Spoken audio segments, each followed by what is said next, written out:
السلام عليكم ورحمة الله وبركاته. إن الحمد لله نحمده ونستعينه ونستغفره ونعوذ بالله من شرور أنفسنا ومن سيئات أعمالنا. من يهده الله فلا مضل له ومن يضلل فلا هادي له. وأشهد أن لا إله إلا الله وحده لا شريك له وأشهد أن محمدا عبده ورسوله. فأعوذ بالله من الشيطان الرجيم من همزه ونفخه ونفثه. بسم الله الرحمن الرحيم. يا أيها الذين آمنوا اتقوا الله حق تقاته ولا تموتن إلا وأنتم مسلمون. يا أيها الناس اتقوا ربكم الذي خلقكم من نفس واحدة وخلق منها زوجها وبث منهما رجالا كثيرا ونساء واتقوا الله الذي تساءلون به والأرحام إن الله كان عليكم رقيبا. يا أيها الذين آمنوا اتقوا الله وقولوا قولا سديدا يصلح لكم أعمالكم ويغفر لكم ذنوبكم ومن يطع الله ورسوله فقد فاز فوزا عظيما. أما بعد فإن خير الحديث كتاب الله وخير الهدي هدي محمد صلى الله عليه وسلم وشر الأمور محدثاتها وكل محدثة بدعة وكل بدعة ضلالة وكل ضلالة في النار. فأعوذ بالله من الشيطان الرجيم. بسم الله الرحمن الرحيم. والذين آمنوا وهاجروا وجاهدوا في سبيل الله بأموالهم وأنفسهم أعظم درجة عند الله أولئك هم الفائزون. يبشرهم ربهم برحمة منه ورضوان وجنات لهم فيها نعيم مقيم خالدين فيها أبدا إن الله عنده أجر عظيم. وقال النبي صلى الله عليه وسلم: المسلم من سلم المسلمون من لسانه ويده والمهاجر من هجر ما نهى الله عنه. متفق علیہ. معزز حاضرین، تمام قسم کی تعریف اللہ وحدہ لا شریک کے لیے لائق اور زیبا ہے، اور بے انتہا درود و سلام اللہ کے آخری نبی جناب محمد رسول اللہ صلی اللہ علیہ وسلم پر. اللهم صل على محمد وعلى آل محمد كما صليت على إبراهيم وعلى آل إبراهيم إنك حميد مجيد. اللهم بارك على محمد وعلى آل محمد كما باركت على إبراهيم وعلى آل إبراهيم إنك حميد مجيد. حاضرین گرامی، اس وقت ہم لوگ جس مہینے سے گزر رہے ہیں ہم سب بخوبی واقف ہیں کہ یہ اسلامی کیلنڈر کا، ہجری کیلنڈر کا پہلا مہینہ ماہ محرم الحرام ہے. ماہ محرم الحرام اپنی انفرادی خصوصیات اور فضائل کے اعتبار سے دیگر تمام اسلامی مہینوں میں اپنی ایک منفرد شان رکھتا ہے.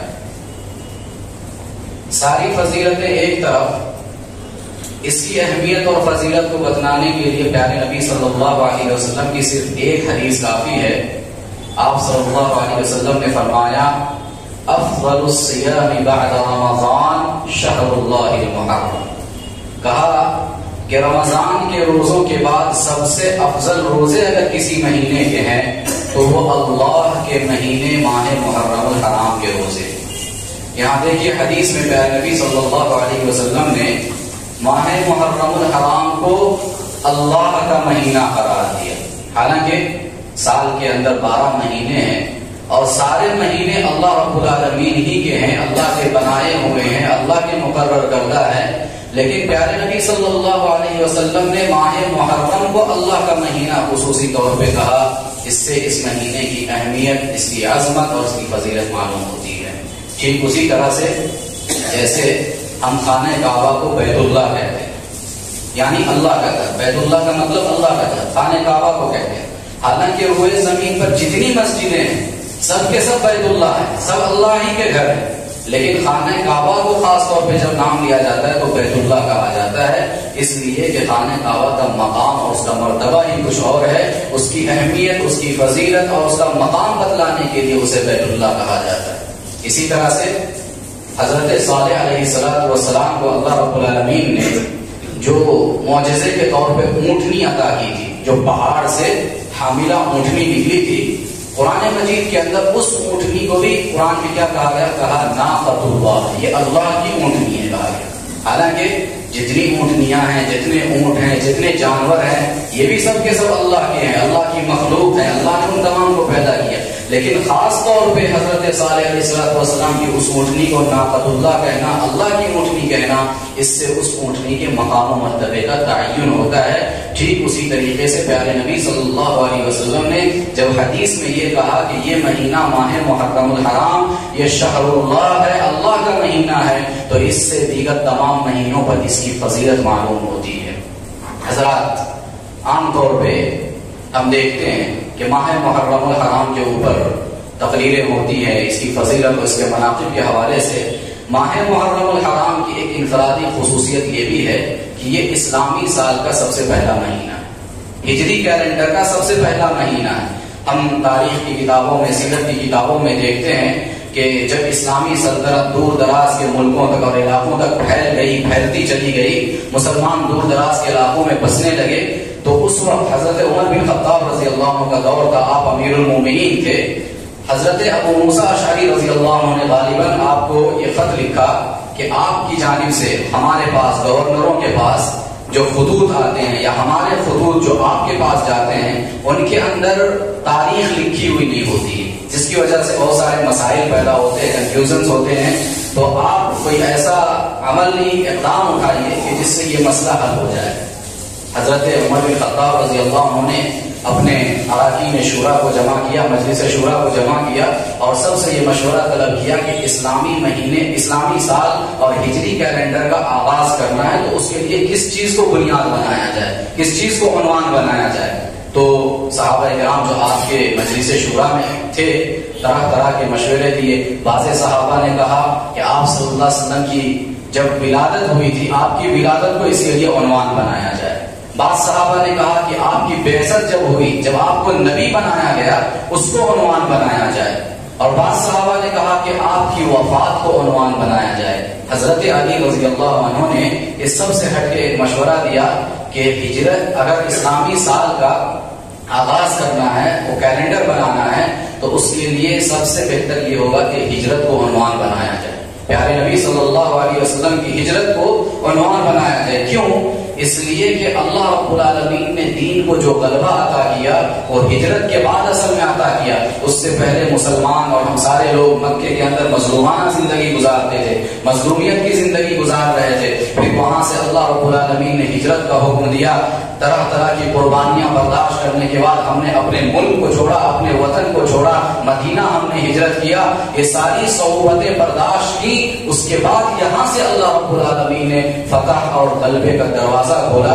تو ہماری جو آنے والی نسل ہے، ان کے سامنے یہ بات ان کے ذہن میں رہنی چاہیے، ان کے خیال میں ہر وقت رہنی چاہیے کہ ہماری تاریخ بہت ہی خطرناک تاریخ ہے۔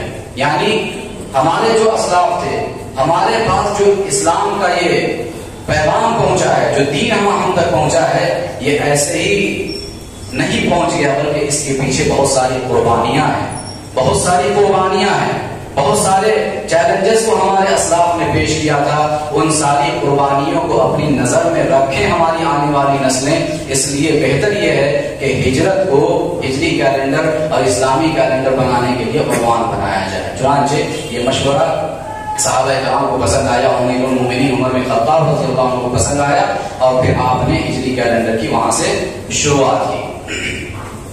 عام طور پہ ہم یہ دیکھتے ہیں کہ جب بھی یہ ماہ محرم الحرام آتا ہے یا اسلامی سال کا آغاز ہوتا ہے، نیا ہجری سال آتا ہے، تو ہمارے علماء، ہمارے خطباء، ہمارے مقررین ہجرت اصحاب پر اور ہجرت نبوی کے واقعات پر بیان کرتے ہیں، درس دیتے ہیں۔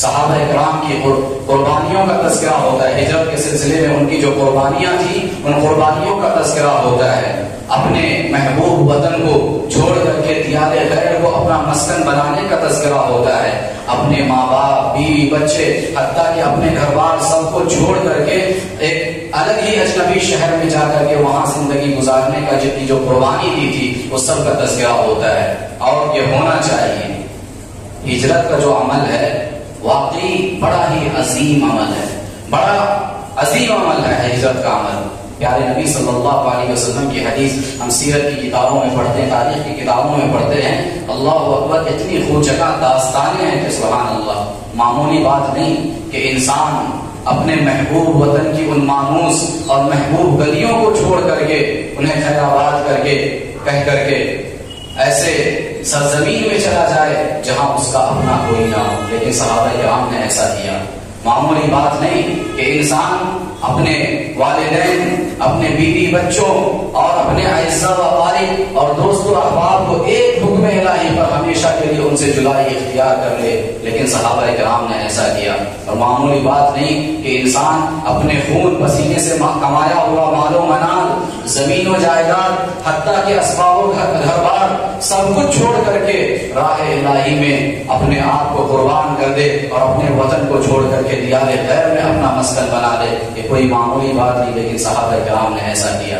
اور ہجرت کی تاریخ اگر آپ پڑھیں گے اللہ اکبر، آپ کے رونگٹے کھڑے ہو جائیں گے۔ ایسی ہجرت کی تاریخ اونچا کا داستان ہے، سبحان اللہ۔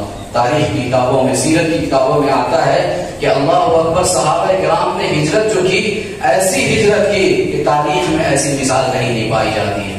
تاریخ بتاتی ہے کہ جب ہجرت کیا صحابہ کرام رضوان اللہ علیہ اجمعین نے، تو بسا اوقات ایسا ہوتا تھا کہ شوہر ہجرت کر چکا ہے، بیوی مکے میں رہ گئی ہے، کہیں بیوی ہجرت کر چکی ہے، شوہر مکے میں رہ گیا ہے، کہیں والدین ہجرت کر چکے ہیں، اولاد مکے میں چھوٹ گئی ہے، کہیں اولاد ہجرت کر چکی ہے، والدین مکے میں چھوٹ گئے ہیں، کہیں بھائی ہجرت کر چکا ہے، بہن مکے میں رہ گئی ہے، کہیں بہن ہجرت کر چکی ہے تو بھائی مکے میں چھوٹ گیا ہے۔ یہ ہجرت کی داستان ہے۔ حضرت ام سلمہ رضی اللہ عنہ، ابو سلمہ رضی اللہ عنہ، آپ سنتے ہیں، جانتے ہیں کہ ایک جلیل القدر صحابی ہیں، اپنے سفر ہجرت کا واقعہ بیان کرتے ہیں۔ اللہ اکبر، کہتے ہیں کہ حضرت ابو سلمہ رضی اللہ عنہ یہ اپنی بیوی ام سلمہ رضی اللہ عنہ اور اپنے بچوں کے ساتھ سواری پہ سوار ہوتے ہیں ہجرت کی غرض سے، اور ابھی مکے سے نکلے بھی نہیں ہوتے ہیں کہ اتنے میں ان کے سسرال والے آ جاتے ہیں، ام سلمہ رضی اللہ عنہ کے گھر والے، ان کے خاندان والے آ جاتے ہیں، اور کیا کہتے ہیں، پوچھتے ہیں کہ ابو سلمہ کہاں کا ارادہ ہے، کہاں جا رہے ہو؟ کہتے ہیں کہ میں مکہ چھوڑ کے مدینہ جا رہا ہوں، ہجرت کر رہا ہوں۔ خاندان والے، سسرال والے کہتے ہیں کہ مکہ چھوڑ کے مدینہ جا رہے ہو، ٹھیک ہے، شوق سے جاؤ، اجازت ہے، لیکن یہ ام سلمہ جو ہے یہ ہمارے خاندان کی بیٹی ہے، اسے ہم تمہارے ساتھ نہیں لے جا سکتے ہیں، تم نہیں لے جا سکتے اسے ہمارے ساتھ، ہم اجازت نہیں دے سکتے ہیں لے جانے کی۔ کیا ہوا؟ بیٹی کو یعنی ان کی اہلیہ کو، بیوی کو چھین لیا خاندان والوں نے، سسرال والوں نے۔ پھر کیا ہوا؟ بچوں کو لے کر کے چلے، ابھی کچھ ہی دور چلے تھے کہ پھر ان کے اپنے خاندان والے آ گئے اور کہنے لگے ابو سلمہ، ہم نے سنا ہے تو مکہ چھوڑ کر کے مدینہ ہجرت کر رہے ہو، جاؤ، کوئی مطلب نہیں ہے، کوئی مسئلہ نہیں ہے، لیکن یہ جو بچے ہیں یہ ہمارے خاندان کے بچے ہیں، انہیں تم اپنے ساتھ نہیں لے جا سکتے۔ بیوی بھی چھین لی گئی، بچے بھی چھین لیے گئے، لیکن اللہ کے راستے میں اپنے دین و ایمان کو بچانا تھا، دین پر عمل کرنا تھا، اس لیے اللہ رب العالمین کے راستے میں بیوی کی جدائی کو بھی قربان کر لیا، بچوں کی جدائی کو بھی قربان کر لیا، اور بیوی بچوں سے الگ ہو کر تنہا اللہ کے راستے میں ہجرت کر گئے۔ یہ تاریخ ہے ہمارے اسلاف کی اور ہمارے صحابہ کی۔ اسی طرح سے حضرت صہیب رومی رضی اللہ عنہ مشہور صحابی ہیں، روم کے رہنے والے، مکہ میں آ کر آباد ہو گئے، آباد ہونے کے بعد وہاں رہ کر خوب مال و دولت کمایا، خوب کمایا، یہاں تک کہ اسلام بھی انہوں نے قبول کر لیا۔ پھر جب ہجرت کی بات آئی، ہجرت کی غرض سے جب نکلنے لگے، اہل مکہ آ گئے، مکہ والے آ گئے اور کہنے لگے کہ صہیب، ہم نے سنا ہے کہ تم ہجرت کر رہے ہو، مکہ چھوڑ کے مدینہ جا رہے ہو، جا سکتے ہو، کوئی مسئلہ نہیں ہے، لیکن یاد رکھنا جو مال تم نے مکے میں رہ کر کے کمایا ہے مال سب یہاں پہ چھوڑ کے تمہیں جانا پڑے گا، ساتھ لے جانے کی اجازت نہیں ہے۔ اللہ اکبر، اپنے خون اور پسینے سے کمایا ہوا مال، محنت اور مشقت سے کمایا ہوا مال و اسباب، لیکن رکاوٹ سامنے آ گئی۔ حضرت صہیب رومی رضی اللہ عنہ پہ قربان جائیے، نہیں دیکھا کہ میں نے کتنی محنت اور مشقت کے ساتھ یہ سب کمایا ہے، نہیں دیکھا، کہا اللہ کے راستے میں ہجرت کرنا ہے، اپنے ایمان کو بچانا ہے، کہا کہ جاؤ میرا مال و اسباب جو کچھ ہے لے لو، میں تنہا اکیلے اللہ کے راستے میں ہجرت کر رہا ہوں، اور کر کے مدینہ منورہ پہنچ گئے۔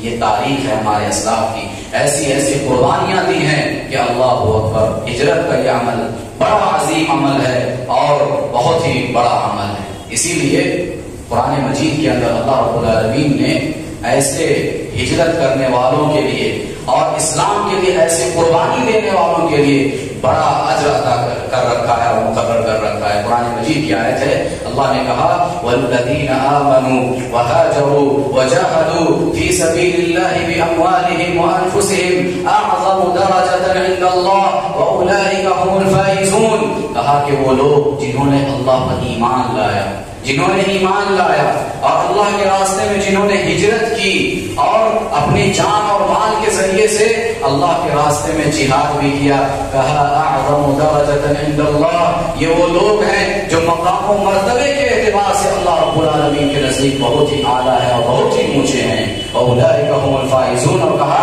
کہ یہی لوگ حقیقی معنوں میں کامیاب ہونے والے۔ اور پھر ان کا بدلہ کیا ہے؟ کہا یبشرہم ربہم برحمت منہ ورضوان وجنات لہم فیہا نعیم مقیم، کہا کہ ان لوگوں کے لیے ان کے رب کی جانب سے یہ خوشخبری ہے۔ اس چیز کی خوشخبری؟ کہا اللہ کی، اس کے رب کی رحمت کی خوشخبری ہے، رضوان اس کی خوشنودی کی خوشخبری ہے، اور ایسی جنتوں کی خوشخبری ہے جس کی نعمتیں ہمیشہ والی ہے، کبھی ختم ہونے والی نہیں، اور خالدین فیہا ابدا ان اللہ عندہ اجر عظیم، یہ وہ لوگ ہیں جو جنت میں ہمیشہ ہمیشہ رہنے والے ہیں، اللہ رب العالمین کے پاس ان کے لیے بڑا اجر تیار رکھا ہوا ہے۔ یہ ہجرت کے لیے اللہ رب العالمین نے ہجرت کرنے والوں کے لیے فضیلت بیان کی۔ ایک اور جگہ اللہ نے کہا والذین ہاجروا فی اللہ من بعد ما ظلموا لنبوئنہم فی الدنیا حسنہ ولأجر الآخرۃ اکبر لو کانوا یعلمون، کہا کہ وہ لوگ جنہوں نے اللہ کے راستے میں ہجرت کی، بعد اس کے کہ ان پر ظلم کیا گیا، وہ ستائے گئے، اپنی مظلومیت کے بعد جنہوں نے اللہ کے راستے میں ہجرت کی، کہا لنبوئنہم فی الدنیا حسنہ، ایسے لوگوں کو ہم دنیا میں بہترین ٹھکانہ اور عمدہ ٹھکانہ فراہم کریں گے، وَلَأَجْرُ الْآخِرَةِ اکبر، اور آخرت کا جو اجر ہے وہ تو اپنی جگہ بڑا ہے ہی، عظیم ہے ہی، لو کانوا یعلمون، کاش کے لوگ جان لیتے۔ یہ ہجرت کرنے والوں کی فضیلت ہے اور ان کے لیے اللہ نے یہ انعام مقرر کر رکھا ہے۔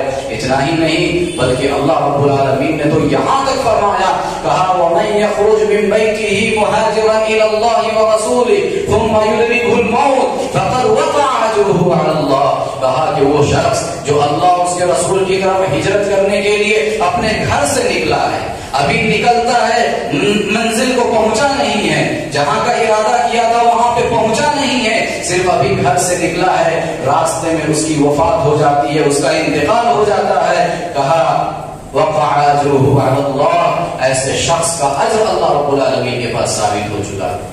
ابھی منزل کو پہنچا بھی نہیں ہے ایک مہاجر ہجرت کر کے، لیکن اس سے پہلے ہی انتقال کر جاتا ہے، اللہ رب العالمین نے اسے مہاجرین کی فضیلت عطا کر دی اور ہجرت کرنے کا جو ثواب اور اجر ہے وہ عطا کر دیا۔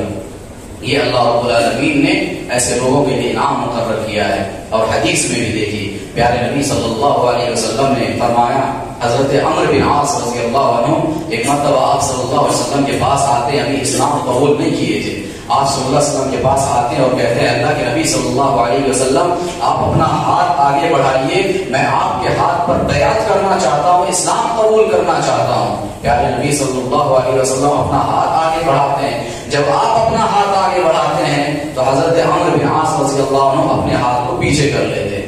پیارے نبی صلی اللہ علیہ وسلم حیران ہو جاتے ہیں، پوچھتے ہیں کہ کیا بات ہے عمرو، ابھی تو تم نے کہا تھا کہ آپ اپنا ہاتھ آگے بڑھائیے، مجھے آپ کے ہاتھ پہ بیعت کرنی ہے، اسلام قبول کرنا ہے، لیکن یہ کیا کہ جب میں نے اپنا ہاتھ بڑھایا تو تم نے اپنے ہاتھ پیچھے کر لیے، کیا وجہ ہے، کیا سبب ہے؟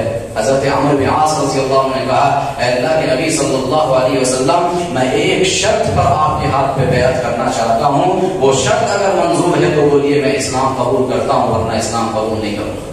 پیارے نبی صلی اللہ علیہ وسلم نے پوچھا کہ کیا شرط ہے، بتلاؤ۔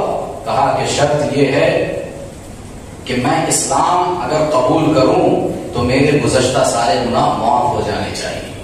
اس شرط کے ساتھ اگر آپ کو منظور ہے تو بولیے میں اسلام قبول کرنے کو تیار ہوں۔ پیارے نبی صلی اللہ علیہ وسلم مسکرا دیے اور کہا اما علمت ان الاسلام يهدم ما كان قبله وان الهجرة تهدم ما كان قبلها وان الحج يهدم ما كان قبله۔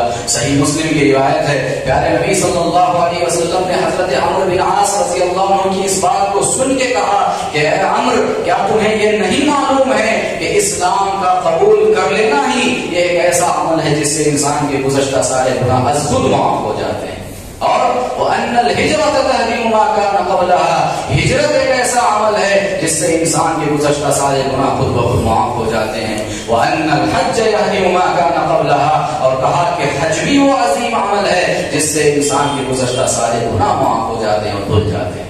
اس حدیث میں دیکھیے پیارے نبی صلی اللہ علیہ وسلم نے جہاں اور اعمال کا تذکرہ کیا وہاں خاص طور پہ ہجرت کا تذکرہ کیا اور کہا وَأَنَّ الْهِجْرَةَ تَهْدِمُ مَا كَانَ قَبْلَهَا، کہ ہجرت وہ عظیم عمل ہے جس سے انسان کے گزشتہ سارے گناہ خود بخود منہدم ہو جاتے ہیں اور ختم ہو جاتے ہیں۔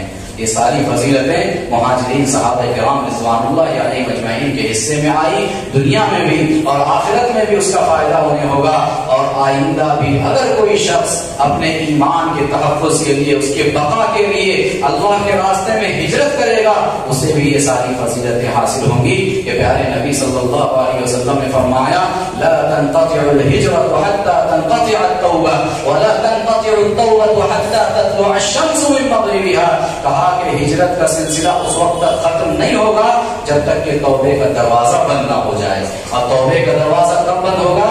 اس وقت تک توبے کا دروازہ بند نہیں ہوگا جب تک کہ سورج مشرق کے بجائے مغرب سے طلوع نہ ہو جائے، یعنی قیامت تک جیسے توبے کا دروازہ کھلا رہے گا انسان توبہ کر سکتا ہے، ویسے ہی قیامت تک اگر ضرورت پڑے تو انسان ہجرت کر سکتا ہے، ہجرت کا یہ عمل ختم نہیں ہوا ہے۔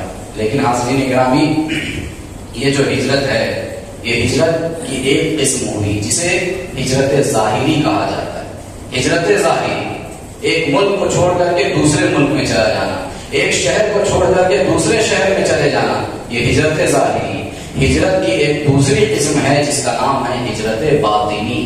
ہجرت باطنی، اس وقت ہم دیکھتے ہیں کہ پوری دنیا کے اندر، پوری دنیا میں جو ممالک ہیں سارے ممالک کو جغرافیائی سرحدوں میں تقسیم کر دیا گیا ہے۔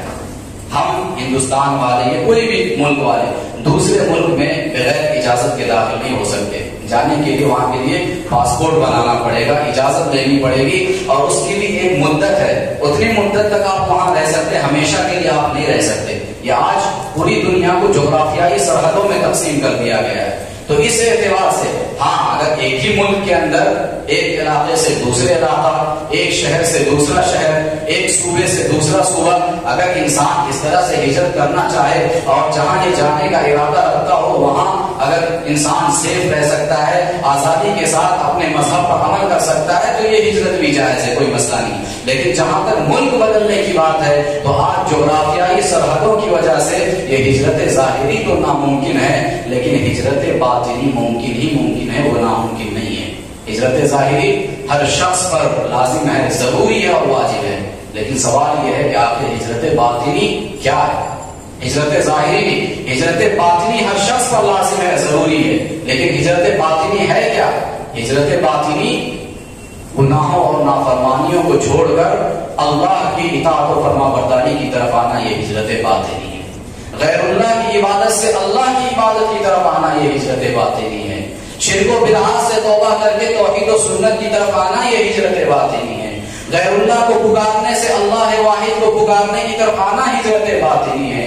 غیر اللہ کے خوف، اس کی رجا اور اس کے توکل سے خوف الہی، رجا الہی اور توکل علی اللہ کی طرف آنا ہجرت باطنی ہے.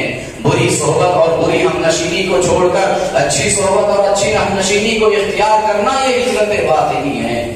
یہ ہجرت باطنی ہے. اور امام عز بن عبد السلام رحمہ اللہ فرماتے ہیں کہ الہجرت ہجرتان، ہجرت الاوطان و ہجرت الاثم والعدوان. فرماتے ہیں کہ ہجرت کی دو قسمیں ہیں.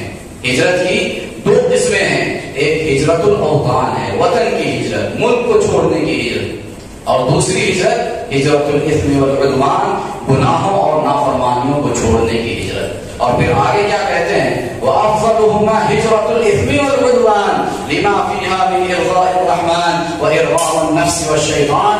فرماتے ہیں کہ ان دونوں ہجرتوں میں ملک کو چھوڑنے کی ہجرت اور گناہوں اور نافرمانیوں کو چھوڑنے کی ہجرت، ان دونوں ہجرتوں میں سب سے افضل ہجرت جو ہے وہ گناہوں اور نافرمانیوں کو چھوڑنے کی ہجرت ہے. اس لیے کہ اس کے اندر رحمان کو راضی کرنے والا عمل پایا جاتا ہے اور نفس اور شیطان کے ساتھ لڑنے والا عمل پایا جاتا ہے. اس لیے گناہوں کو چھوڑنے کی ہجرت جو ہے یہ سب سے افضل ہجرت ہے. اور پیارے نبی صلی اللہ علیہ وسلم نے حدیث میں اس کی طرف اشارہ کیا، بلکہ آپ نے وضاحت کے ساتھ بیان فرمائی. صحیح بخاری اور صحیح مسلم کی روایت ہے، آپ نے کہا المسلم من سلم المسلمون من لسانه ويده. کہا کہ حقیقی معنوں میں مسلمان وہ ہے جس کی زبان اور جس کے ہاتھ سے دوسرے لوگ اور دوسرے مسلمان محفوظ رہتے ہو. میں اگر اپنے ہاتھ سے کسی کے اوپر ظلم کرتا ہوں، کسی پر زیادتی کرتا ہوں، کسی کے ساتھ نازیبا سلوک کرتا ہوں، میں حقیقی معنوں میں مسلمان نہیں ہوں. میں اگر اپنی زبان سے کسی کو گالی دیتا ہوں، کسی کو ستاتا ہوں، کسی کو برا بھلا کہتا ہوں، کسی کی چغلی کرتا ہوں، کسی کی غیبت کرتا ہوں، کسی کے خلاف میں باتیں کرتا ہوں، میں اپنی زبان سے اگر ایسے کام کرتا ہوں تو میں حقیقی معنوں میں مسلمان نہیں ہوں. حقیقی معنوں میں مسلمان کون ہے؟ کہا المسلم من سلم المسلمون من لسانه ويده. کہ حقیقی معنوں میں مسلمان وہ ہے جس کی زبان اور جس کے ہاتھ سے دوسرے مسلمان اور دوسرے لوگ محفوظ رہتے ہوں. اور پھر آپ نے کہا والمہاجر من حجر ما نهى الله عنه. کہا کہ مہاجر حقیقی معنوں میں وہ ہے جو اللہ رب العالمین کی ان تمام چیزوں کو چھوڑ دے جس سے اللہ رب العالمین نے منع کیا. اللہ نے جن چیزوں سے منع کر دیا، روک دیا، ان چیزوں کو اگر چھوڑ دے تو وہ شخص حقیقی معنوں میں مہاجر ہے. ایک اور حدیث میں آپ صلی اللہ علیہ وسلم نے فرمایا والمہاجر من حجر الخطایا والذنوب. کہا کہ گناہوں اور خطاؤں سے، نافرمانیوں کو جو شخص چھوڑ دے وہ حقیقی معنوں میں مہاجر ہے. جس طرح سے ایک مجاہد کے سلسلے میں آپ صلی اللہ علیہ وسلم نے کیا کہا المجاہد من جاہد نفسہ. کہ مجاہد حقیقی معنوں میں کون ہے؟ جو اپنے نفس سے جہاد کرتا ہے، اپنے نفس سے جہاد کرتا ہے. حالانکہ جہاد کے لیے سبحان اللہ کتنا عظیم عمل ہے. اللہ کے کلمے کو بلند کرنے کے لیے، توحید کو دنیا میں غالب کرنے کے لیے میدان جنگ میں دشمنان اسلام کے سامنے سینہ صفر ہو کر کھڑے ہونا، لڑنا، یہ جہاد اتنا عظیم عمل اور اتنا بڑا عمل. لیکن پیارے نبی صلی اللہ علیہ وسلم نے اس کے باوجود کیا کہا المجاہد من جاہد نفسہ. کہ مجاہد حقیقی معنوں میں وہ ہے جو اپنے نفس سے جہاد کرتا ہے، اپنے نفس کو قابو میں رکھتا ہے، کنٹرول میں رکھتا ہے، اس کی خواہشات کو کچلتا ہے، دباتا ہے، اس کی تربیت کرتا ہے، اس کا تزکیہ کرتا ہے. ایسا شخص حقیقی معنوں میں مجاہد ہے. اور جو اس جہاد بن نفس میں کامیاب ہو جائے وہ جہاد بالسیف میں بھی کامیاب ہوگا. اس لیے جہاد بن نفس سے، جہاد بالسیف سے پہلے جہاد بن نفس کی ضرورت ہے. پیارے نبی صلی اللہ علیہ وسلم نے فرمایا، آپ سے پوچھا گیا کہ سب سے افضل جہاد کیا ہے؟ کہا افضل الجہاد ان تجاہد نفسک وہواک فی ذات اللہ تعالی. کہا کہ افضل الجہاد، سب سے افضل جہاد یہ ہے کہ تم اپنے نفس اور اپنی خواہشات سے اللہ کے لیے لڑتے رہو اور اس سے مجاہدہ کرتے ہو. یہ افضل جہاد ہے. ٹھیک یہی معاملہ ہجرت کا بھی ہے کہ انسان اپنے آپ کو گناہوں سے بچا لے تو وہ حقیقی معنوں میں مہاجر ہے. لیکن انسان ایک علاقے سے دوسرے علاقے کو ہجرت بھی کر جائے اور گناہوں سے، نافرمانیوں سے باز نہ آئے تو پھر ایسی ہجرت کا کوئی فائدہ نہیں ہے. اس لیے کہ اصل ہجرت گناہوں کو چھوڑنے کی ہجرت ہے، نافرمانیوں سے باز آنے کی ہجرت ہے، خواہشات نفس کی غلامی سے نکل آنے کی ہجرت ہے. یہ اصل میں ہجرت ہے. اور آج جیسا کہ ہم نے کہا کہ صحابہ کرام کے حصے میں یہ دونوں ہجرتیں آئیں. انہوں نے یہ ہجرت ظاہری بھی کی اور ہجرت باطنی بھی کی، لیکن آج دنیا کو جغرافیائی سرحدوں میں جو تقسیم کر دیا گیا ہے، اس اعتبار سے آج ہمارے لیے ہجرت ظاہری کے دروازے تو بند ہیں مگر ہجرت باطنی کے دروازے بند نہیں ہیں۔ آج ہم ایک ملک سے دوسرے ملک کو ہجرت نہیں کر سکتے مگر شیطان سے اللہ کی طرف ہجرت کر سکتے ہیں۔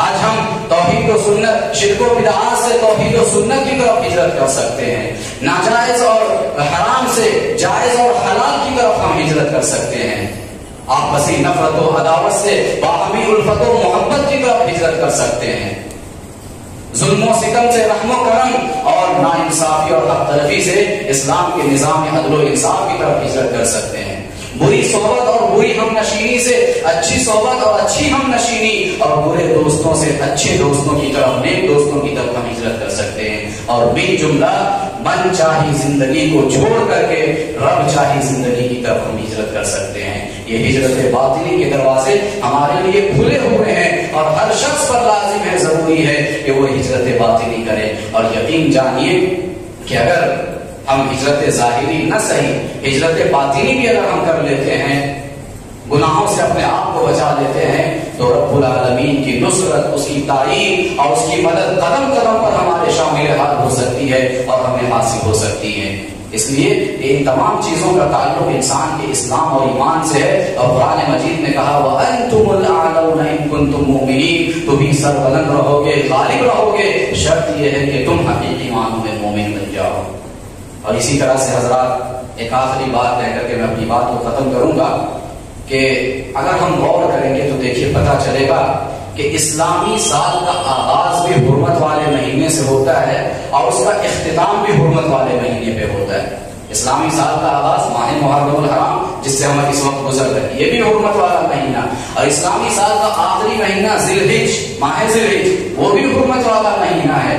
کیا وجہ ہے کہ اسلامی سال کے دونوں سروں پر اور دونوں کناروں پر یہ حرمت والے مہینے مقرر کیے گئے؟ اہل علم نے کہا ہے کہ اصل میں اللہ رب العالمین نے اسلامی سال کے سروں پر، دونوں کناروں پر یہ جو حرمت والے مہینے مقرر کیے ہیں، اس کا مطلب یہ ہے، اس سے یہ پیغام دینا اور یہ میسج دینا مقصود ہے کہ ایک مومن اور ایک مسلمان کا پورا سال، پورے 12 مہینے اور اس کے سال کے پورے 360 دن اللہ کی اطاعت و فرما برداری میں گزرنے چاہیے۔ جن چیزوں سے اللہ نے منع کر دیا ہے، جن کو حرام کر دیا ہے، ان سے بچتے بچاتے گزرنا چاہیے۔